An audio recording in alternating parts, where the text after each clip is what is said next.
Good afternoon, everyone. Can you hear me? This is working. That's wonderful. My name is John Cradler. I'm the conductor of the Cathedral Brass Youth Ensemble. This group was formed in the winter of 2019 and 2020. None of these youngsters were in the group in 2020, and everyone who was in 2020 has since graduated. We had 3 rehearsals, and then the pandemic happened, and we went dormant for a number of years. So what you're about to see and hear is the first performance of the Cathedral Brass Youth Ensemble.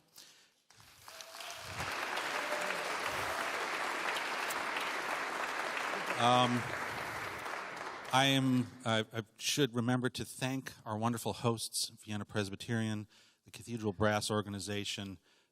We are very appreciative of them letting us use this space once a month to rehearse and to perform today. We've had 4 rehearsals this fall, and I have really enjoyed working with everyone here on stage. Normally in youth music, there is much more rehearsing that happens, but this batch of people here is so talented that they were able to pull it off 4 rehearsals, which I think is great, and you're about to hear why. The first piece we have is Salvation is Created. Thank you.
All right. Everybody, can we give the Youth Brass one more round of applause? That was absolutely phenomenal.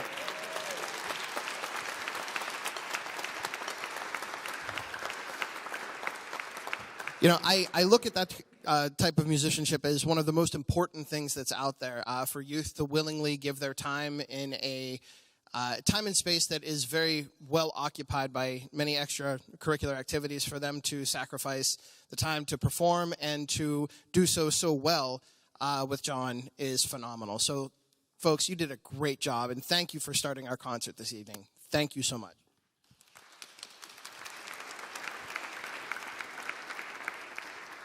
I asked Mark, our president, when was the last time that the Cathedral Brass did our VPC concert before our Living Savior concert? And his response was never. So, this is a first for us. We are opening up our holiday season, sharing a wonderful concert of holiday music with our primary bass. And this is so exciting, and we are looking forward to entertaining you guys today. The first piece we're going to play for you is a piece by Alfred Reed called Joyeux Noël, and Alan will give you a little bit more information afterwards. Thank you for joining us this afternoon, and enjoy.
Our part of the program today is titled Holiday Favorites. That's because it features music from the past decade of Christmas programs played by the Cathedral Brass. And that first number was written by Alfred Reed, Joyeux Noël. He wrote that in 1988, specially for Brass Ensemble. It became so popular so fast that band directors all over the country were begging for a full band arrangement that their school and university ensembles could play. The composer heard their plea and responded with versions for concert band and wind ensemble in 2001. And what you just heard was the original. Next is, I need one more hand. Next is Carol of the Bells, written in 1904 by Mykola Leontovich, based on a traditional Ukrainian folk chant. What we're about to play, however, is definitely non-traditional. That's because Gordon Goodwin, an Emmy-winning composer, arranger, performer, and band leader, got hold of it in 2015 and revised the piece radically for his own big fat band. That's fat as in P-H-A-T. It has the melody of the original, but a style all its own. Gordon Goodwin's version of the Carol of the Bells.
O Magnum Mysterium is a Latin Christmas text derived from biblical accounts of the birth of Jesus.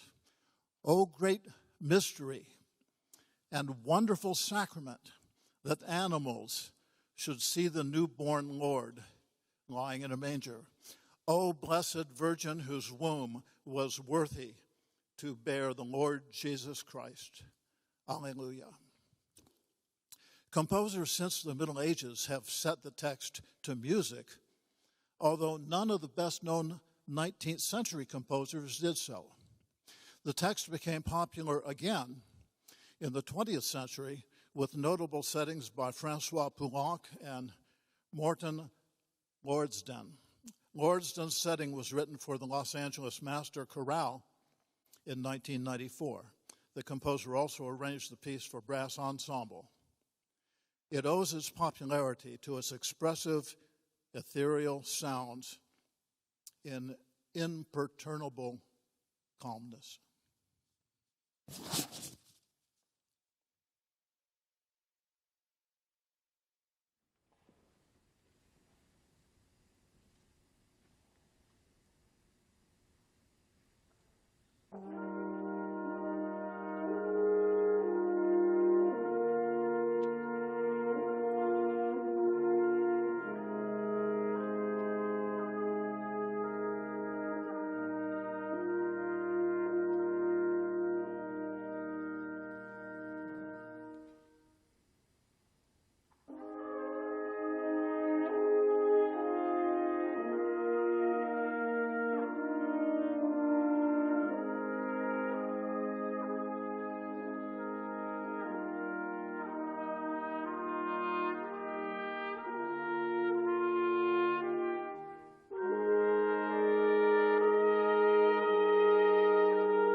Next is the Christmas song by Mel Torme.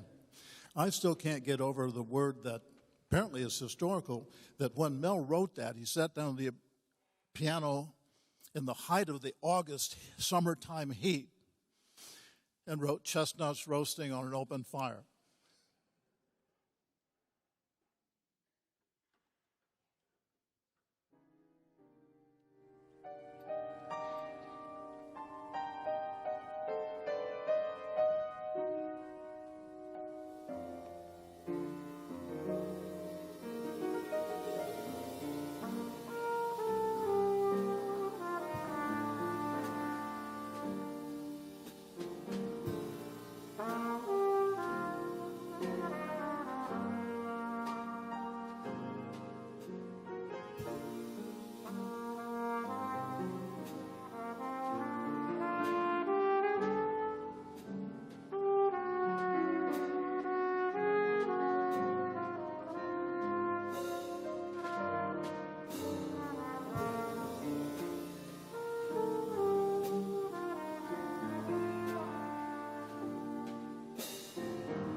So If you've been coming to Cathedral Brass concerts for a while, you would know that we embrace musical whiplash.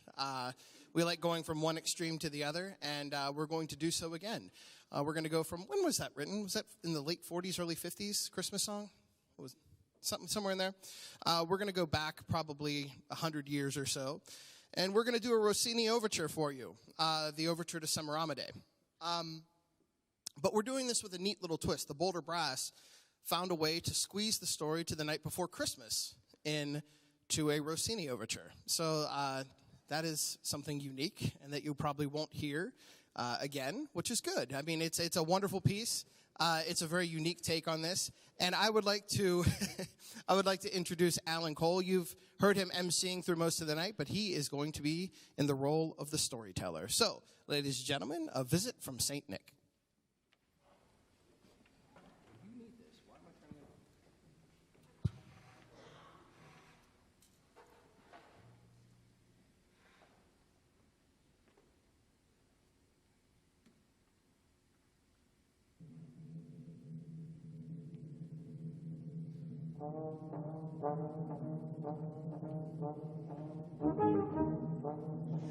'Twas the night before Christmas, when all through the house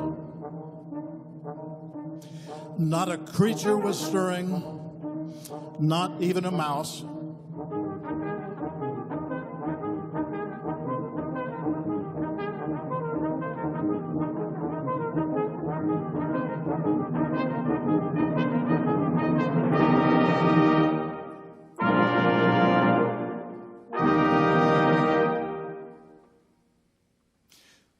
The stockings were hung by the chimney with care, in the hopes that St. Nicholas soon would be there.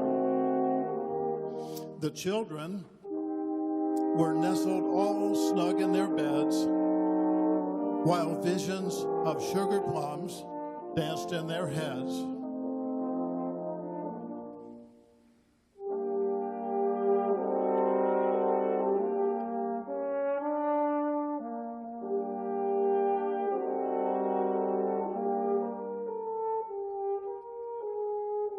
And Mama in her kerchief, and I in my cap, had just settled our brains for a long winter's nap.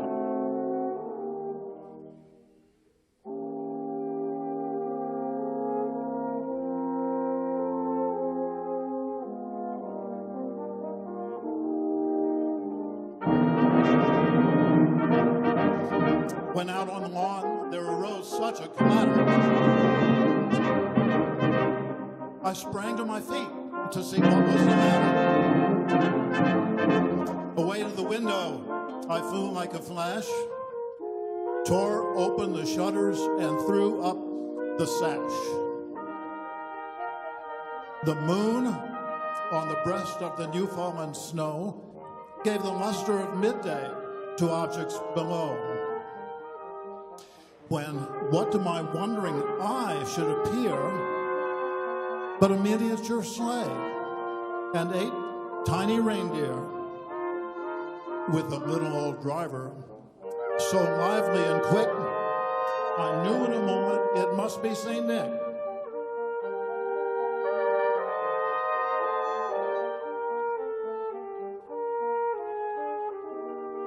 More rapid than eagles, his coursers they came, and he whistled and shouted and called them by name.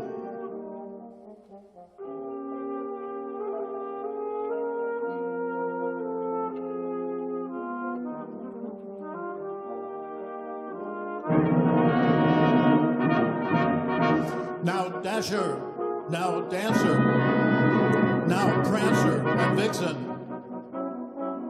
On Comet, on Cupid, on Donner and Blitzen.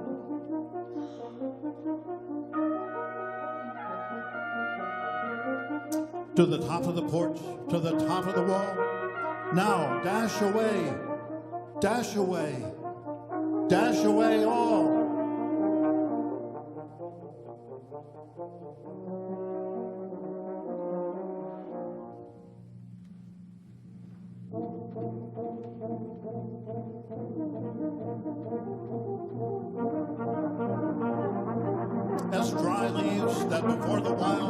hurricane fly, if they meet with an object and fly to the sky, so up to the housetop the coursers they flew, with the sleigh full of toys, and St. Nicholas too. And then in a twinkling I heard on the roof the prancing and pawing of each little hoof. As I drew in my head and was turning around, down the chimney came St. Nicholas came with a bound. He was dressed all in fur from his head to his foot, and his clothes were all tarnished with ashes and soot. A bundle of toys he had flung on his back, and he looked like a peddler just opening his pack. His eyes, how they twinkled, his dimples, how merry. His cheeks were like roses, his nose like a cherry. His droll little mouth was drawn up like a bow, and the beard of his chin was as white as the snow.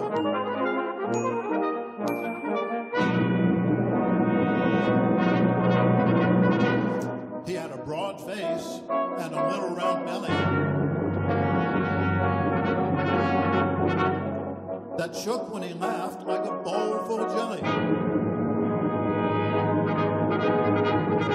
The stump of his pipe he held tight in his teeth,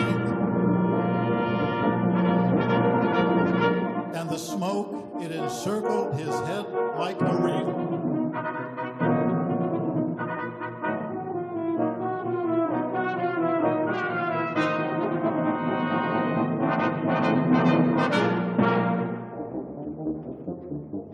He was chubby and plump, a right jolly old elf, and I laughed when I saw him in spite of myself.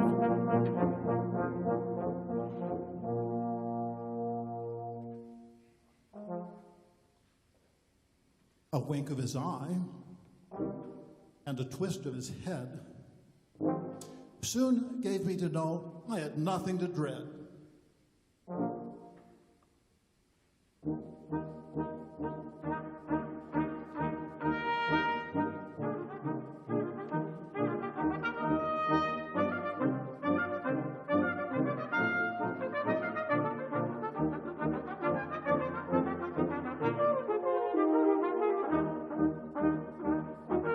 He spoke not a word, but went straight to his work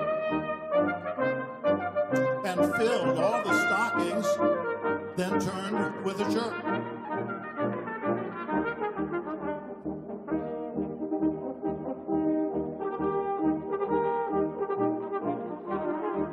And laying a finger aside of his nose and giving a nod, up the chimney he rose.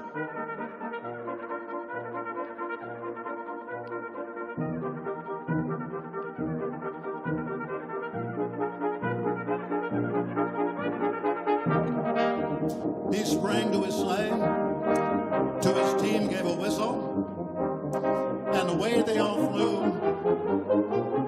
like the down of a thistle.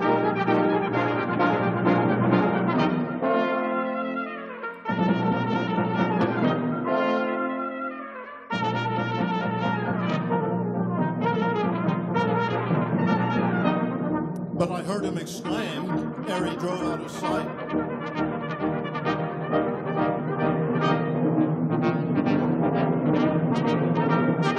"Merry Christmas to all, and to all a good night."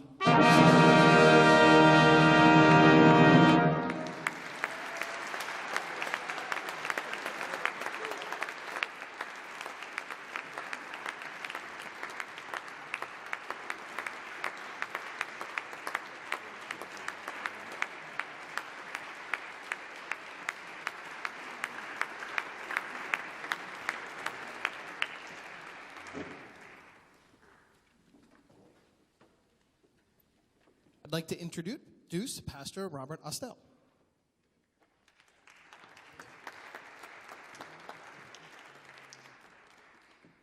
As he said, I'm Robert Austell. I'm one of the pastors here at Vienna Presbyterian, and we are so glad that you came out today. Before I get to what I have to say, that last piece was a wonder, especially the narrator was great. It reminded me a little bit of Bugs Bunny and Elmer Fudd and the Barber of Seville, like everything cued to the music. We are so grateful to have a partnership between our church and the Cathedral Brass. They are not us and we are not them, but we love to work together and to offer their concerts and to offer rehearsal space. And we are pleased with them to offer this for free. And we don't want money to ever keep people away from wonderful music like this. But we do want to offer you the opportunity, if you're able to donate. We're going to pass an offering plate. Do not feel pressure, but feel invited. Your donations will go towards making programs like this possible.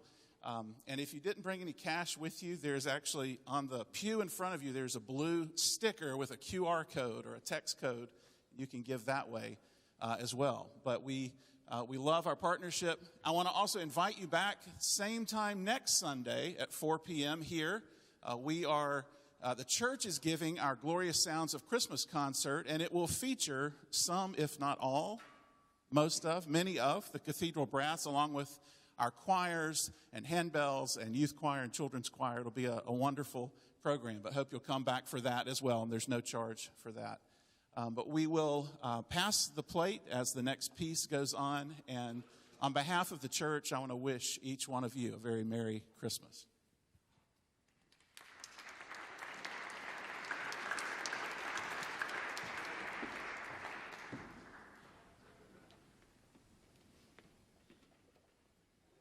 Frank Pooler wrote Merry Christmas, Darling in 1944. He was 18 years old and love-struck. In 1966, Frank Pooler was choral director at California State University in Long Beach. Two of his students were Richard and Karen Carpenter. They wanted to record something new and non-traditional for a Christmas album. Frank suggested Merry Christmas, Darling, but Frank said he didn't think much of the original melody. Richard Carpenter didn't like it much either, so, according to Pooler, Richard spent about 15 minutes writing a new melody for Merry Christmas, Darling, the version that Richard and Karen recorded in 1970, and the rest is history. The tune is so nice that it does not even need the words. Here it is now.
In Charles Dickens's 1843 novella titled A Christmas Carol, the character Ebenezer Scrooge is a cold-hearted miser who despises Christmas. Dickens wrote, "The cold within Scrooge froze his old features, nipped his pointed nose, shriveled his cheek, stiffened his gait, made his eyes red, his thin lips blue, as he spoke out shrewdly in a grating voice." Starting 100-plus years later, Scrooge had company in the bah humbug department in the form of the Grinch, a misanthropic and mean-spirited being who was born with a heart 2 sizes too small. The Grinch especially hates Christmas. Unable to stand the holiday with its carol singing and merrymaking, he decides to destroy it once and for all. The Dr. Seuss book titled How the Grinch Stole Christmas came out in 1957. The animated film version featuring the song You're a Mean One, Mr. Grinch, came out as a TV special in 1966. Lots of mainstream and pop entertainers have done their own versions of the song, frequently in big band style, including our next selection arranged by Bob Thurston for the Cathedral Brass. You're a mean one, Mr. Grinch.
Our next selection is Walking in the Air, written by Howard Blake for an award-winning 1982 British television animated children's video production titled The Snowman.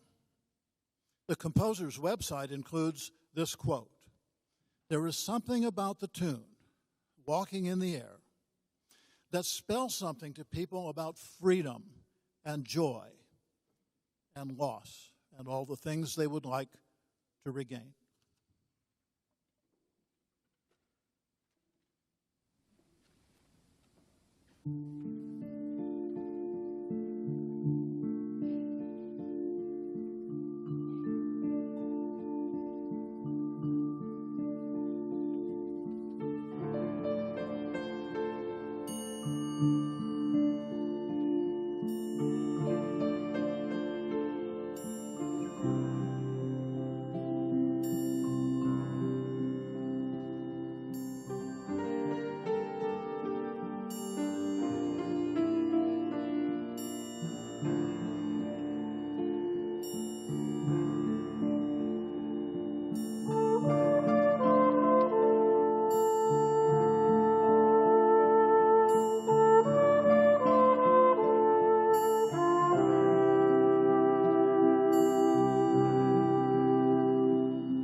Hello, everyone.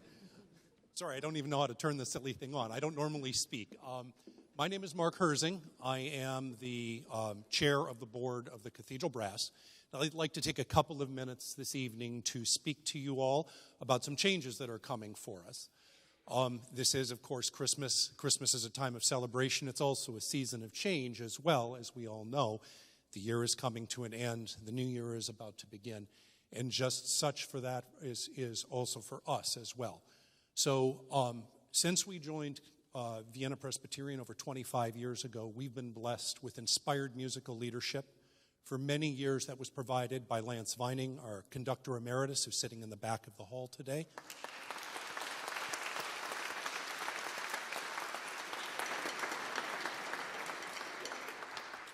In the fall of 2019, Dr. Derek Scott assumed the baton for the Cathedral Brass. And it was a particularly challenging transition for Derek because, as I think he alluded to earlier, or actually John alluded to earlier, it was right in the teeth of the pandemic. And Derek led us through those dark, dark months when it didn't ever seem like this kind of an event would even be possible.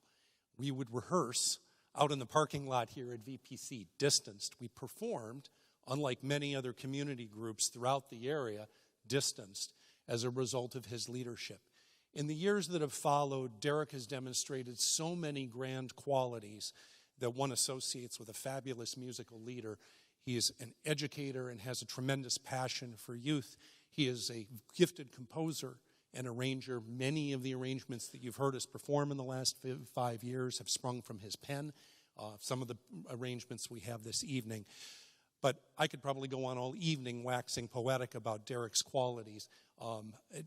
Really, the best witness can be borne by that is the quality of the people up on the stage now, the joy that they bring to performance as a consequence of working with Derek.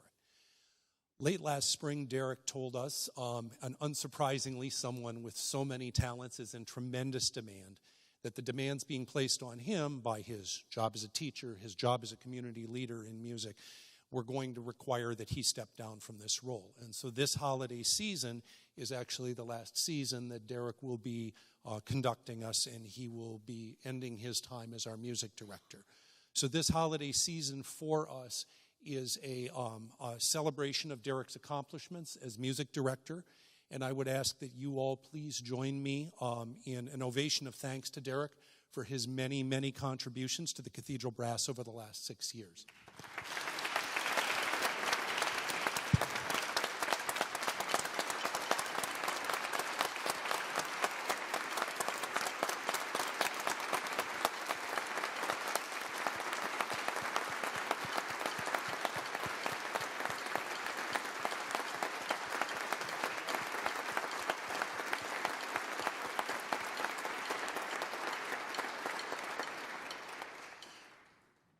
After the conclusion of this concert, we'll be holding a reception in the Great Hall. There are wonderful treats for you, fabulous cakes, plural. So we invite you all to please attend and bring your appetites. The team has assembled, under Amy Lasavita's leadership, a tremendous buffet for you all. So please do join us concluding this. So with our sadness at the departure of Derek, this is a time of joy for us as well as we welcome a new music director.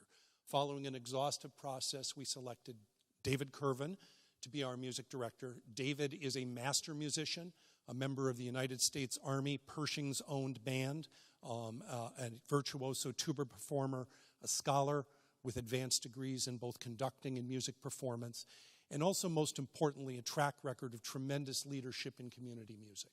We are a community music ensemble of volunteers. We perform because of our passion for the music that we do, and we sought and we found someone who shares that passion for community music. He is the artistic director of the Old Bridge Chamber Orchestra in Woodbridge, has led that organization in its growth over time. They are now a full orchestra, starting from a very small string ensemble. So with those proven capabilities, David stood out in an outstanding field of applicants to become our new music director. He will be our music director beginning on January 1st. His first performance with us will be February 14th at the Sherwood Center. We're performing as part of the Benita Lestina series. He'll be back here performing, I believe it's Sunday, March 2nd, will be his first concert conducting here at Vienna Presbyterian. David is here with his wonderful family. David, could you please stand up and be recognized?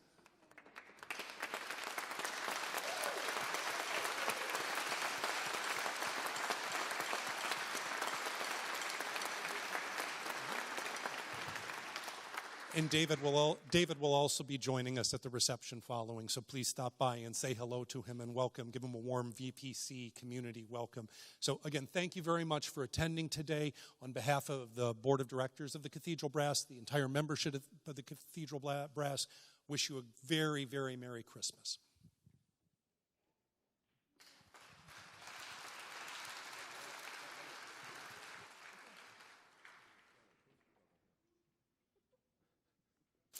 Donny Hathaway's holiday tune titled This Christmas came out in 1970 and went on to become the 30th most performed holiday song of all time.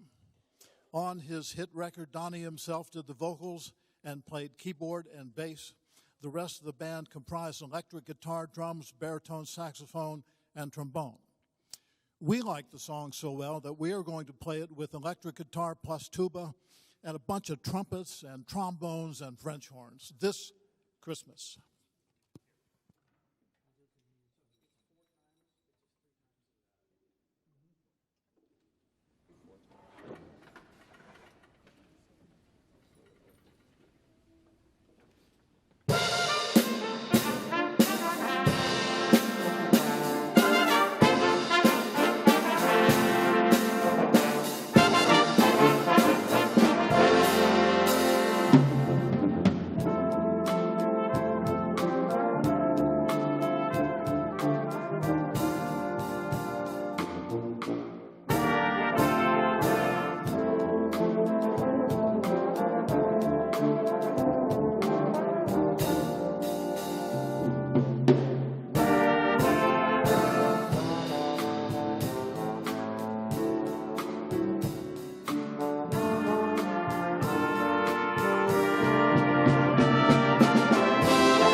participation.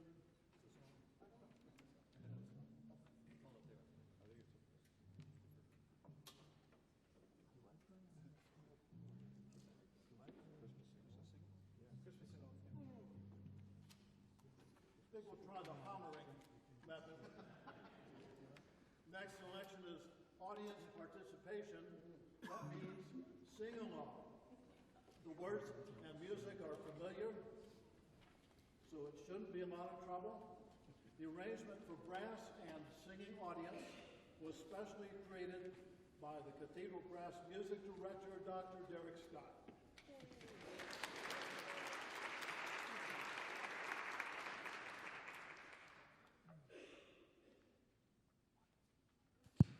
There we go. Sorry to get it working right after you hollered. Okay, so if you want the actual text, and if you open up your hymnals, they're in front of you. We are looking at the order of the hymns is "Hark the Herald Angels Sing," which is number 31. The second hymn is "The First Noel," which is number 56. Then it's "Silent Night," which I have marked. It's on page 60, or it's number 60. And then the final hymn is number 41, "O Come All Ye Faithful."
December in New Orleans, Louisiana, is most often sunny and mild, no snow, no icicles, no frost, no ice skating, no sleigh rides. But there is Christmas in New Orleans, and for sure there is Christmas music. Our final selection is Christmas holiday music in Zydeco style, specially arranged by Derek Scott, Jingle Bells a la Zydeco. Following our last number, please join us for a reception in the Great Hall honoring our departing music director, Derek Scott.